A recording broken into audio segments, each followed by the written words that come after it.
Bonjour et bienvenue sur cette vidéo qui s'insère dans le programme d'économie « Quelles sont les sources de la croissance économique ?» Nous allons voir dans cette vidéo que le PIB est un indicateur limité. Conformément aux exigences du programme officiel, vous devrez être capable à la fin de la vidéo d'expliquer quelles sont les limites du PIB, notamment en mobilisant les notions de production marchande et non marchande, ainsi que celles d'externalité, notion que vous devez être capable d'expliciter. Commençons par expliciter les limites du PIB. Tout d'abord, alors que ce qu'on souhaite mesurer avec le PIB est la production, c'est-à-dire l'ensemble des richesses produites au sein d'une économie, le PIB est un indicateur incomplet dans la mesure où il ne permet justement pas de mesurer correctement toutes les activités de création de richesses. Le PIB ne parvient pas à bien prendre en compte toutes les créations de richesses réalisées en dehors du cadre légal, soit parce qu'elles sont illégales par nature, comme la production et la vente de drogue, soit parce qu'elles sont en soi légales mais n'ont pas été déclarées, comme par exemple une personne qui ferait des ménages au noir. Ce type d'activité est désigné sous le terme d'économie souterraine. L'économie souterraine n'est pas complètement oubliée par le PIB, puisqu'elle fait l'objet d'une estimation. Cependant, cette estimation est par nature compliquée et sa prise en compte par le PIB n'est donc pas exhaustive. Cela pose notamment des problèmes dans les comparaisons internationales, puisque dans certains pays, l'économie souterraine représente une part importante de la production de richesses, contrairement à d'autres. Par ailleurs, certaines activités légales permettent de créer des richesses sans être déclarées, mais elles échappent au calcul du PIB. C'est le cas par exemple dans le cadre domestique, comme le bricolage, la cuisine ou encore la garde d'enfants.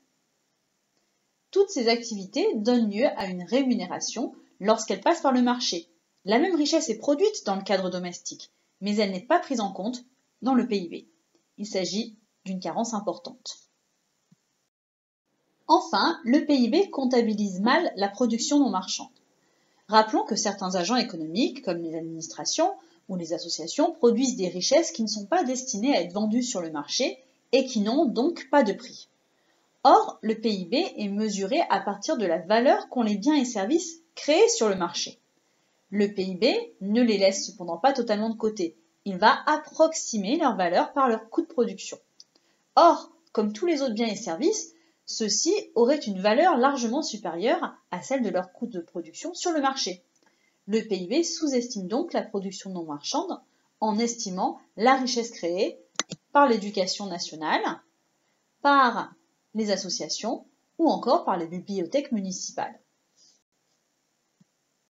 La deuxième critique qu'on peut adresser au PIB comme indicateur est qu'il n'est pas forcément pertinent pour évaluer le bien-être des populations. Et ce, pour trois raisons. Premièrement, le PIB ne permet pas de bien prendre en considération les externalités, c'est-à-dire l'impact qu'a l'activité d'un agent économique sur celle d'un autre agent économique sans qu'il y ait de contrepartie monétaire.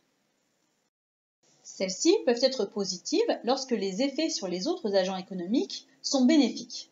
Ainsi, l'État, qui est un agent économique, dépense chaque année une grande partie de son budget dans l'éducation nationale, qui fournit aux élèves de nombreuses compétences qui, une fois dans la vie active, serviront aux employeurs des futurs actifs sans que ceux-ci, les employeurs, ne versent une contrepartie monétaire équivalente à la richesse créée à l'éducation nationale.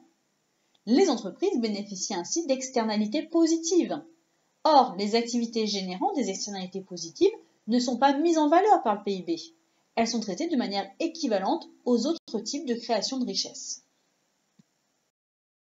Le problème posé par les externalités au calcul du PIB est encore plus important lorsqu'on étudie la prise en compte des externalités négatives. Prenons un exemple. Une usine qui rejetterait des fumées toxiques dans l'air.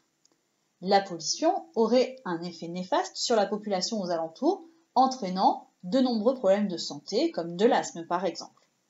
Cet effet néfaste ne serait pas pris en compte dans le calcul du PIB, alors qu'il y a bien destruction de bien-être. Mais de plus, les activités qui viseraient, elles, à réparer cette dégradation de la santé causée par l'activité polluante seraient considérées, elles, comme une richesse. Et donc, elles seraient ajoutées au PIB. On arrive donc à cette situation improbable où une augmentation insupportable de la pollution, pour le bien-être de la population, ferait exploser le PIB. Deuxièmement, le PIB mesure mal le bien-être dans la mesure où il masque les inégalités internes au pays. Ainsi, certains pays ont des PIB très élevés, mais celui-ci masque de fortes inégalités internes, car les richesses créées sont accaparées par une petite frange de la population. Deux pays au PIB similaires peuvent donc présenter des situations très différentes. Dans le premier, une poignée peut être très riche quand une majorité de la population est dans une situation d'extrême précarité, alors que dans le deuxième, les richesses peuvent être bien réparties et toute la population a ainsi un niveau de vie correct. Notons que le PIB par habitant n'est qu'une moyenne et qu'il ne permet pas non plus de donner d'indication quant au niveau des inégalités dans un pays. Troisièmement, le bien-être est une notion très subjective. Toutes les populations n'ont pas la même culture et n'ont pas besoin des mêmes niveaux de ressources pour se sentir heureux. Ainsi, deux pays peuvent avoir un sentiment de bonheur identique alors que le PIB par habitant est très différent. Par ailleurs, un pays peut voir son PIB par habitant augmenter fortement, mais ne verra pas forcément sa population ressentir un sentiment de bonheur plus important. On voit donc bien que le PIB n'est pas un indicateur qualitatif. Il ne mesure pas la qualité de vie des populations. Il s'agit d'un indicateur quantitatif qui additionne des richesses produites, mais qui dit finalement peu de choses sur le bien-être des individus. En résumé, le PIB connaît deux grandes limites. Tout d'abord, il ne mesure pas correctement toutes les activités de création de richesses, soit qu'il n'en fasse qu'une estimation, soit qu'il ne les intègre pas du tout dans son calcul.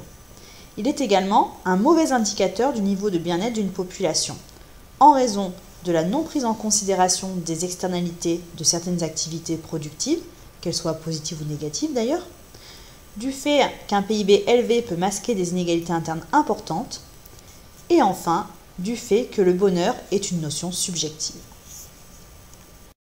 Vous pouvez maintenant passer aux activités associées. À vous de jouer!